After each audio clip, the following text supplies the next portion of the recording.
tiled. See those tiles? It's covered in more than 250,000 enameled terracotta tiles, which gives it that lovely color gradient, getting lighter as you go up. Those tiles also make the Wrigley building more fireproof. Fire is a big part of Chicago's history. We'll talk more about the Great Chicago Fire of 1871 later on. One disadvantage to those tiles, they're actually too delicate to be power washed, so a couple times a year, all 250,000 tiles have to be scrubbed by hand. After this bridge, we get to see the second tallest building in Chicago. It'll be straight ahead, the Trump International Hotel and Tower from 2009. Notice that the Trump Tower has 3 horizontal gray strips going across it at places where the building gets narrower. Every time the building gets narrower, we call that a setback, and their heights are no coincidence. That lowest setback's the same height as the roof of the Wrigley building to your right. It's 2009, saying hello to 1924. It's a great example of a modern style called contextualism, as in context, ways for buildings to flow with the context around them. In this case, the height of each of those 3 setbacks corresponds to the height of a different older building nearby. Trump Tower was designed by a Chicago architect, Adrian Smith, also known as the world's tallest architect, because he designed the tallest building in the world, the Burj Khalifa in Dubai. To help picture the tallest building in the world, picture 2 of Trump Tower stacked on top of each other. About twice the height of Trump Tower. That's about the height of the tallest building in the world, the Burj Khalifa. Same architect, Adrian Smith, from right here in Chicago. On your left, the stone building with the short towers in the corners, the round dome in the middle, the Jewelers Building, 1926. There used to be a lot of jewelry companies in there. In the 1920s were Al Capone's days. A lot of organized crime, gangsters. So if a jeweler was worried about getting robbed, they did not have to leave their car, because the Jewelers Building had an automobile elevator. You could drive your car with your jewelry into the building. They take you with your vehicle and your jewelry up to any of the first 27 floors. Also, in the movie Batman Begins, Batman spent some time in front of one of those corner towers on the Jewelers Building. Let's go to the 1960s, coming up on the right, 2 of the most photographed buildings on the river. These 2 round, white, corn-cob-shaped towers. The Marina City Towers, 1968. Their architect, Bertrand Goldberg, said there's no straight lines or sharp corners in nature, therefore our buildings should have none. That's how you get this round, natural design. Goldberg's goal was to create a city within a city. You could live in your apartment above, park your car in the garage below, dine in the restaurants below that. There's a nice skating rink, a bowling alley, a laundromat. Today the House of Blues is in there, a music venue. You can even park your boat in the marina underneath. When these were built in the 1960s, the river was still very industrial. A lot more factories. It was smelly. Not a lot of people wanted to live right by the river. So, since these were some of the first big residential buildings on the Chicago River, they had to include anything its residents could possibly want. A city within a city. You see the cars in the parking garage on the bottom there? You have to be a professional battle Marina City into the river, including a Steve McQueen movie and an Allstate commercial. Let's do another one from 1968. On your left, the shorter concrete building with the gold 55 is 55 West Wacker. It's also from 1968. It's a very different style called brutalism, or architecture in the raw. The late 60s were a tumultuous time, and certain businesses and institutions wanted to convey a sense of stability and authority, so they built these fortress-like buildings with exposed concrete and small inside windows.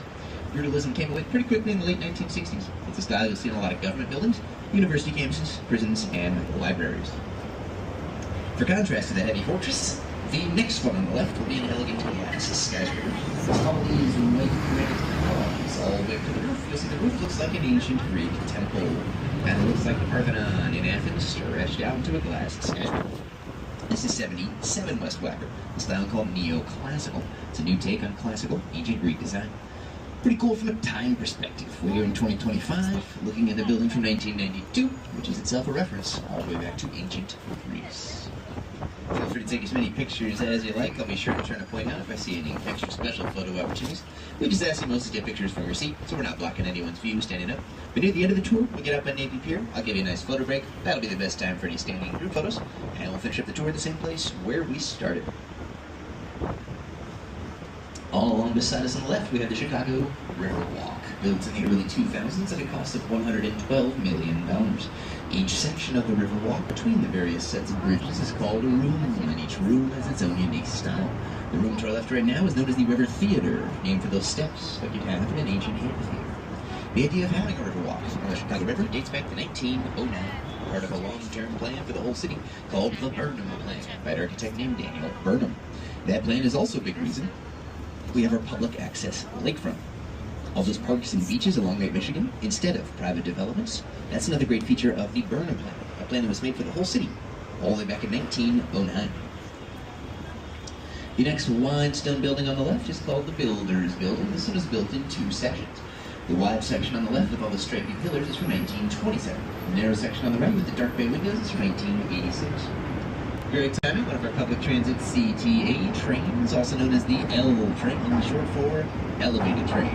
EL is often elevated above the street. That bridge, the Wells Street Bridge, was originally built in the 1920s. That bridge was replaced with an exact replica in 2013. So this looks like one of our historic bridges, but it's relatively new. The average age of our downtown bridges is 114 years, and they can all still lift. We'll talk more about bridge lifts in just a minute. Now in the late 1920s, the Roaring 20s, a new style emerged called Art Deco. Great example of Art Deco is this huge stone building on your right from 1929 from Herkimer Machine-made future.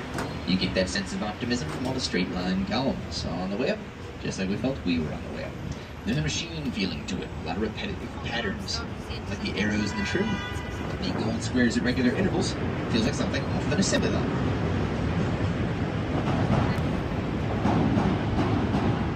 We will talk more about the merchandise part on the way back, how big it is, and what they used it for. But for now, eyes up, cameras up. After this bridge, we're about to have one of my favorite views on the tour. We are approaching the junction of the three branches of the Chicago River. A lot of our newest skyscrapers have been built at this junction.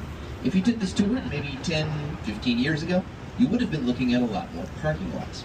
Today you're going to be looking at what some people call Chicago's trophy case. Welcome to Wolf Point.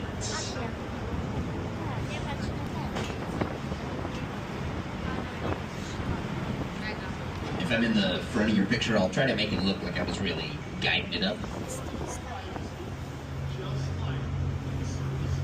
Thanks. So this is Wolf Point, the junction of the three branches of the Chicago River. We are leaving the main branch. We'll do a quick trip up the north branch of the Chicago River to our right. Then we'll turn around and head way down the south branch of the Chicago River to our left. We will see the Willis Tower on the way back. On your right, with the fancy screens in the lobby, is one of the newest additions to our skyline, Wolf Point South, also known as Salesforce Tower. Brand new office building, just popped up in the last couple of years. Some more nice time with another L train on the Lake Street Bridge. CTA trains, also known as the L train, short for elevated train, EL. Straight ahead with the big gray arch at the bottom is River Point from 2017. That gray arch is a rain gutter for the front face of the building. River Point has an unusual foundation because it's built directly above active Amtrak and Metra train lines. If you look at the wall below it, there's circles in their wall. Those are actually vents. There's fans spinning in there, letting air out for the trains that run right underneath River Point. We are hanging right onto the north branch of the Chicago River now. That guy's pedaling with no hands. That's impressive. That shorter brick building is the oldest building we'll talk about on the river today. The Fulton House is from 1898. That brick building straight ahead was originally a freezer for the meatpacking industry. They'd slaughter cattle in stockyards around the city, bring them here to be frozen and shipped off on trains. Then in the 1970s, an architect named Harry Weese oversaw a redesign to turn them into apartments. They put a bunch of holes into it for windows and balconies. Take a look at those balconies on the far left side of that brick building. The gray space on the outside of those balconies shows you just how thick the walls of that freezer were. They say when the meatpacking industry moved out in the 1970s, it took the Fulton House 6 months to thaw out. When they hollowed out those 4-foot thick walls, they found they'd been insulated with a mixture of cork and horsehair. Straight ahead, this bridge sticking up in the air is the Carroll Street Railroad Bridge, 1908. This bridge is a landmark. It's no longer in use. Another fun fact about the Carroll Street Railroad Bridge, once a year they actually do lower this bridge and drive a little truck across it. A little ceremony so it remains technically active, but it's mostly just a cool landmark from 1908. On your right, this curving gray building is the Riverbend Condominiums, 2003. See how the front of that building curves in? If you look ahead to the next glass building on the right, River Point, see how the front of that building curves out? Or if you're into geometry, it's the same radius. Mathematically, the amount the first building curves in is the same amount the next building curves out. Another great example of contextualism. When they built that glass building, River Point, they acknowledged their context, and they curve just like their neighborhood. Both buildings are also imitating the curve of the Chicago River as well. There's a lot of different ways a building can flow with its context in contextualism, a style that started popping up in the 1980s and is still very popular today. Keep an eye on that bridge straight ahead, the Lake Street Bridge. If we're lucky, we might get another nice photo op of an L train going over the top. You may have heard our downtown area referred to as the Loop. It's a reference to those L trains that do a loop in the middle of downtown before heading back out to their respective branches. As you round the bend off to your left, you get a lovely view of the main branch of the Chicago River. Great picture to your left. That's facing east in the direction of Lake Michigan. In particular, I want to point out the skinny blue skyscraper in the back row. See the one that has a gap near the top? Put a pin in that. It's the St. Regis. We'll talk about why it has a gap later on. In the middle, the Marina City Corn Cap Towers. If you're a fan of the band Wilco, it's one of their album covers. Right behind it, the blue skyscraper with the pointy gray spire poking up is Trump Tower, second tallest building in Chicago.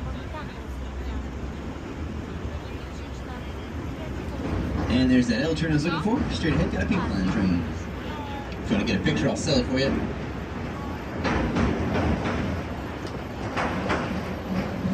Right behind that train, there's a building with a Y-shaped foundation. See how it pinches together at the bottom?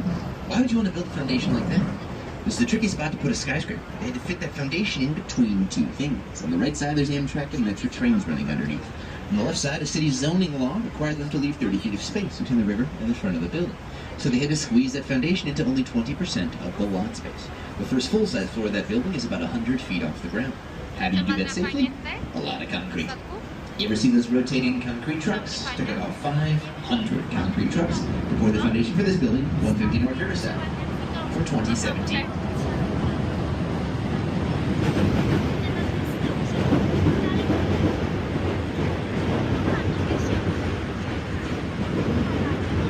Did you know skyscrapers are actually designed to sway in the breeze? They don't want your skyscraper to sway too much, so in this tour I'm going to tell you about 3 methods of sway reduction, how we calm down skyscrapers swaying in the breeze. First method, you won't be able to see them, but on the top floor of that building to your right, there are 12 tanks holding 160,000 gallons of water. Basically, whenever the wind makes the building sway one way, all the water in those tanks on the top floor naturally sloshes the other way. That water sloshing back and forth, stabilizing our skyscrapers in the windy city. On your left, the Bank of America building. In 2020, this one cost around $800 million to construct. You see it's got those glass fins and the steps running up the side. Those help shave off the wind step by step. Skyscrapers are actually big enough to affect the wind patterns right next to them. I heard it firsthand from one of our captains how the shape and location of the Bank of America building has altered the wind pattern in this specific spot on the river. They had to deal with the same city zoning law requiring them to leave 30 feet of space between the river and the front of the building. You can see how they dealt with that with these tripod legs. Those steel I-beams up the 3rd floor and beyond, up off the ground, so people can enjoy hanging out by the river. Like I said earlier, I call my tour a tour of time. So, it's convenient the next 5 buildings on the right are in chronological order. We'll start in the Roaring Twenties with another Art Deco building.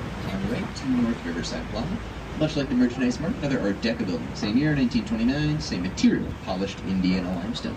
This was originally home for the Chicago Daily News. A lot of famous writers worked in this building, including Carl Sandburg and Joseph Pulitzer.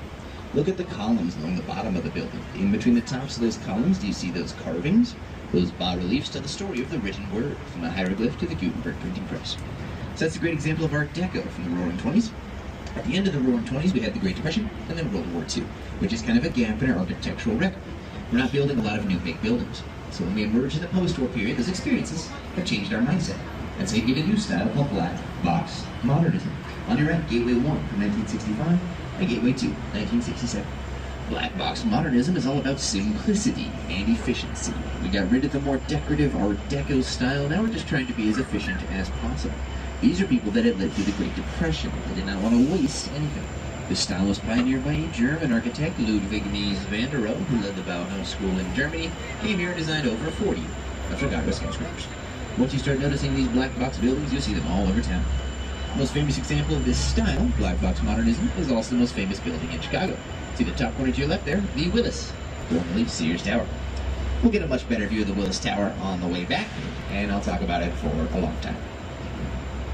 Each of these black box buildings has 3 basic ingredients: skeleton, skin, and space. The skeleton is the steel frame on the inside that does most of the work holding up the building. The skin is the outside, it's what we call a curtain wall, as opposed to a load-bearing wall. Other buildings might have more stone or brick along the outside, bearing the load of the building. In this case, the steel skeleton on the inside does that, so the outside is more of a covering, what we call a curtain wall. Third ingredient is the space. That's referring to the fact there's usually room for an outdoor plaza around the outside of these black box buildings.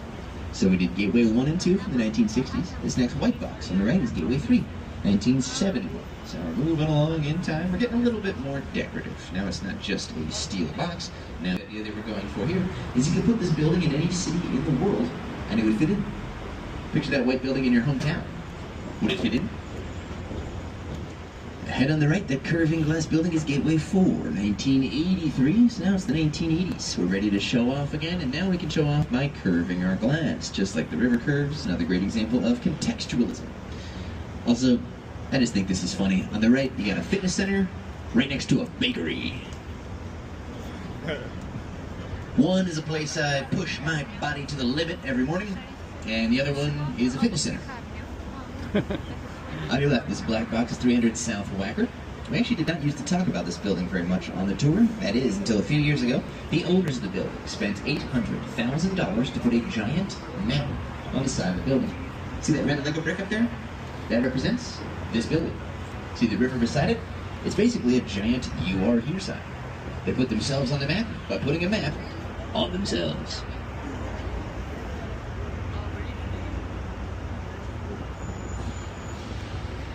Any fans of Batman? I recognize this next stone building ahead on the right in the movie The Dark Knight. That was Gotham City Bank. The heist at the beginning of The Dark Knight with the school buses was filmed right there. The Joker and his henchmen took zip lines from that glass building, Gateway 4, onto the roof of that stone building, which is actually the Old Main Post Office, 1932. At the time of its completion, this was the largest post office in the world. Why did Chicago need such a big post office? Well, we used to be a major hub for mail-order catalogs. If you ever ordered something from a Sears catalog back in the day, there's a good chance it was processed in this building. In 2016, the developers spent $900 million to turn it into corporate offices. They turned the roof of this building into a 3-acre park called the Meadow. There are basketball courts up on that roof, walking trails, pickleball courts, all on the roof of the old post office. Unfortunately, I don't think that park is open to the public, so if anyone here happens to work in that building, let's get in touch. I really want to go up there. This next stretch of the river is story time. The story I'm going to tell you is called The 4 Stars of Chicago, or That Time We Accused a Cow of Arson. Now, it's a long story, and to tell it, I need to take a long sip of water.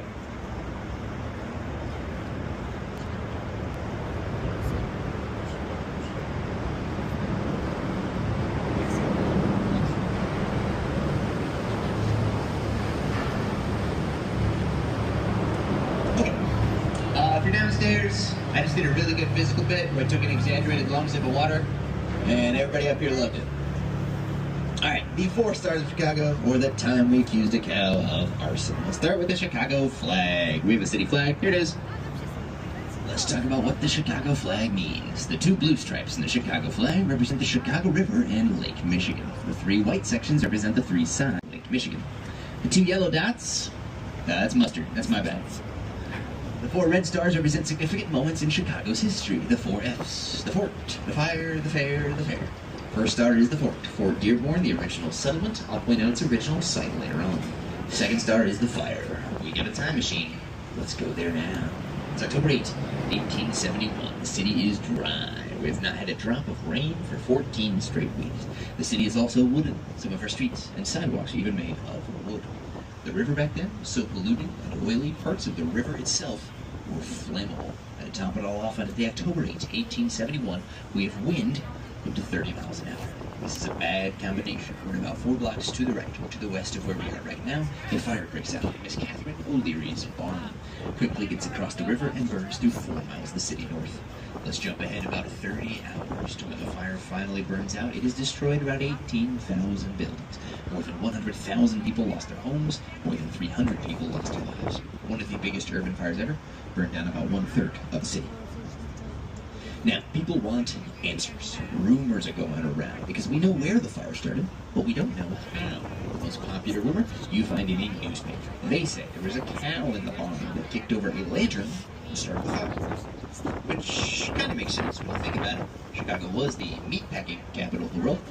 Maybe some cow finally got grass fed up, decided to take matters into her own hooves and settle her beef once and for all. Yeah, I know the cow jokes are cheesy. I'll try not to milk it. That's pretty good. I'd say on the whole, those jokes work about 2% at the time. Alright, let's skim ahead. Did you move? That was nice. We were built quickly. Mayfair, Chicago is called the second city. It's partly because the first one burned down. This is basically our second attempt at building Chicago. We were built so quickly that barely 20 years after the fire, we went ahead to host the World's Fair of 1893. That's your third star on the Chicago flag, the fair. The World's Fair was a huge deal. At the time, the population of Chicago was around 1 million. The fair had 27 million visitors. We saw things they had never seen before, including zippers were introduced at that World's Fair. Spray painted chocolate brownies. The most impressive part was a campus down by the lake called the White City. 12 massive white buildings built by an all-star team of American architects. One of those buildings still stands today. It's now the Museum of Science and Industry. That White City was one of the first big displays of electricity. People weren't used to walk around safely at night. That was a new experience at the World's Fair of 1893. Years later, we'd host another World's Fair, your fourth star on the Chicago flag. This fair was impressive because it was in 1933, right in the middle of the Great Depression, but despite that, it was still a huge success.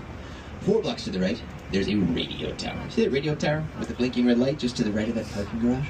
That radio tower is at the Chicago Fire Academy. They built it in 1956, and at this stands where Chicago trains firefighters.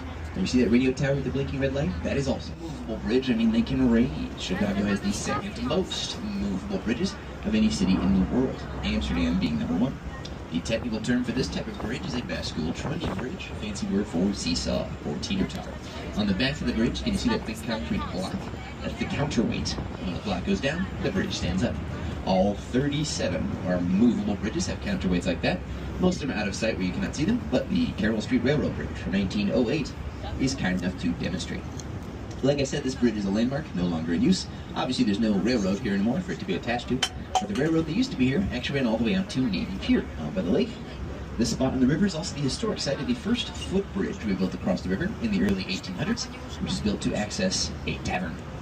On your left, these sloped residences are the River Cottages. 1988, their architect Harry Weiss was a big fan of sailing.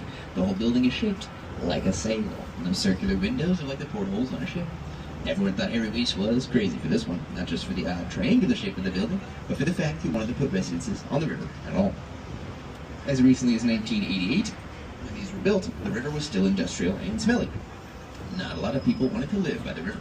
In the long term, though, Harry Weiss was right. A few years ago, one of those 4 units sold for $2.25 million. So, our captain's going to do a U-turn. This is a great little break if you need to use the bathroom. Stairs to the back of the boat. Bathrooms are downstairs.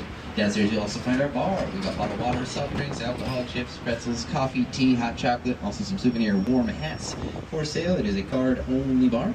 My name is Michael. I'll be doing a lap, making sure everybody can hear me all right. If you have any questions, need any recommendations, let me know.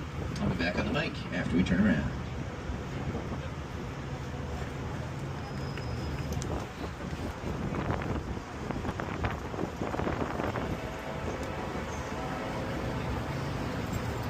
We accused a cow of arson.